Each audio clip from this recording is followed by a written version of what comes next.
Welcome to the Silicon Fox podcast, where we explore the habits and stories of high performers. Join us as we dive into their journeys, analyze live blood tests, and break down the science behind key biomarkers to help you optimize your health. I'm your host, Mitchell Eschner, an ex-pro soccer player, a current sponsored hybrid athlete, a health tech founder, and a longevity enthusiast. Today, we're exploring a fascinating hormone that doesn't get nearly enough attention, DHEA-S. By the end of today's episode, you'll understand what DHEA-S is, how it's produced, what optimal levels look like, how it affects performance and longevity, and most importantly, what you can do to optimize your own DHEA-S levels. Let's break it down. So what is exactly DHEA-S? At its core, DHEA-S is the sulfated form of DHEA. DHEA is a hormone that does not directly present itself in the body.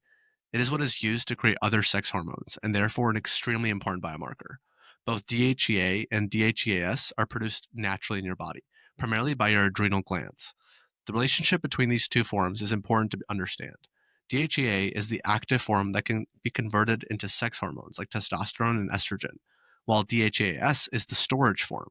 Your body converts DHEA to DHEA-S to keep it in circulation longer. DHEA-S has a much longer half-life of 10 to 20 hours compared to just 15 to 30 minutes for DHEA. Think of DHEA-S as your body's hormone reservoir.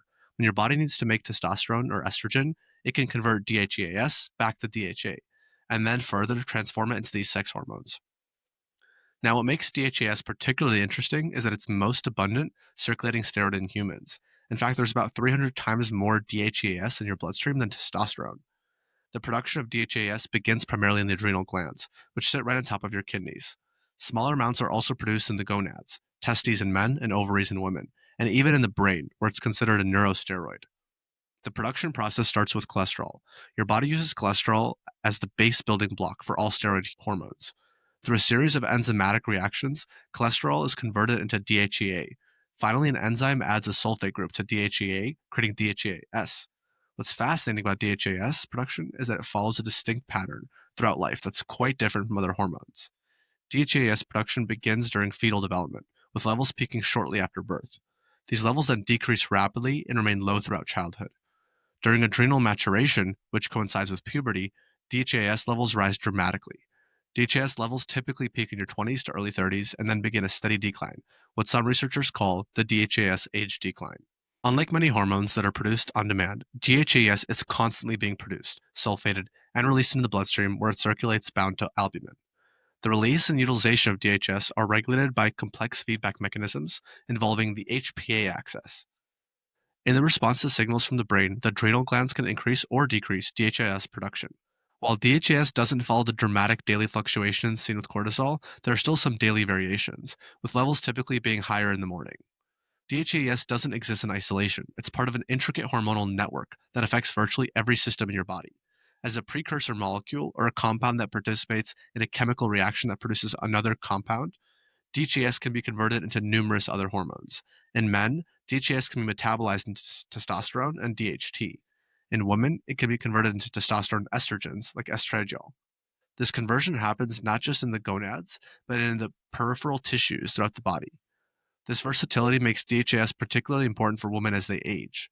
After menopause, when ovarian production of estrogen declines, DHEA-S becomes an increasingly important source of sex hormones through peripheral conversion in fat, muscle, and other tissues. It also interacts with several key bodily systems. It has immunomodularity effects, helping to regulate immune responses. It can counteract the immunosuppressive effects of cortisol, potentially supporting immune function during times of stress. It also has functions of neurosteroid, influencing neural excitability and potentially offering neuroprotective effects. Through its conversion to sex hormones, DHEA-S influences bone density and muscle mass preservation, particularly important as we age. Now that we understand what it is and how it works in the body, let's talk about what your DHEA-S levels tell you. It is typically measured through a simple blood test, and normal ranges vary significantly based off age and sex. Generally, men have higher levels than women, and as we mentioned earlier, levels decline with age in both sexes.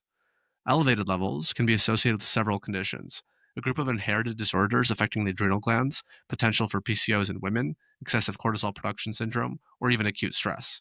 In women, high levels may manifest as a symptom of acne, express facial and body hair, and male pattern baldness due to conversion of DHEA-S to testosterone. Low levels are more common, especially with aging, but can also indicate adrenal insufficiency, decreased function of the pituitary gland, chronic stress, chronic inflammation, or levels are associated with fatigue, decreased libido, reduced muscle mass, depression, and a general decline in well-being. These symptoms are often attributed simply to aging, but they may actually reflect suboptimal DHEA-S levels that could potentially be addressed. It has several implications for physical performance that make it an important marker for athletes to monitor. As a precursor to testosterone, DHEA-S plays a role in muscle protein synthesis, strength development, and recovery. Higher levels may support better strength gain and muscle maintenance, particularly important as athletes age. Now, you're probably wondering what you can do to support your own DHEA-S production. Regular, moderate exercise supports its production. Resistance training appears particularly beneficial, but avoid overtraining. Stress management is also crucial. Chronic stress depletes DHEA-S. Practices like meditation, yoga, and adequate sleep can help maintain healthier levels. For those looking for specialized intervention, Cyfox Health offers an at-home biomarker test. The test kit is sent right to your door, making the whole process incredibly convenient. The kit walks you through step-by-step instructions of how to take the sample and ship it out. You'll be able to see your levels on the online portal, which will be supplemented with individualized, actionable insights and health steps going forward. Use code SiliconFox20 for 20% off your first kit. Those with clinically low DHEA-S levels may need medical interventions like DHEA supplements or other therapies. It is important to get your levels tested before going down these routes. Hormone health is complex and individualized. While DHEA-S is an important marker, it's just one piece of a much larger hormonal puzzle. Always work with healthcare providers who understand the nuances of hormonal health and can help you interpret your levels in the context of your overall health picture. To recap our deep dive of this biomarker, DHEA-S is your body's most abundant circulating steroid hormone, acting as a reservoir of the production of sex hormones like testosterone and estrogen.